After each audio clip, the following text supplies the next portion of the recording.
My husband tied me up with vines, planning to leave me alone on a deserted island. Was completely stunned and never thought he could be this cruel. By the time I struggled free from the vines, he had already taken off in a speedboat, and I wasn't the least bit panicked. Instead, I calmly gathered any useful tools, slung my small pack over my shoulder, and headed into the forest. Because I knew a speedboat wouldn't last long, I had already tampered with it. And as the speedboat went farther and farther, the rope tied underwater pulled tighter and tighter, until the boat shattered apart. He fell into the water, but luckily he could swim and didn't drown. I began to make a bow and arrow from the branches of a tree, ready to teach this man who betrayed me a deadly lesson. Soon, he stumbled back into the woods and seemed to want to explain something to me. But I wasn't interested in listening. I just drew my bow and released the arrow. He froze impatiently, not expecting me to be more ruthless than him to take his life. Just as he was about to open his mouth, I drew the bowstring full for the second time, and the arrow whistled out. E narrowly dodged and ducked behind a tree, had no intention of letting him go in advance step by step. Just as I took aim, he suddenly picked up a coconut and threw it to the side.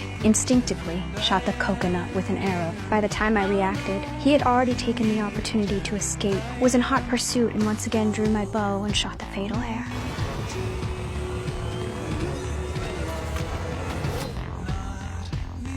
But when I went after him to pick up the arrow, he had already disappeared into the forest. The next was setting up a trap when the sound of tiny footsteps suddenly came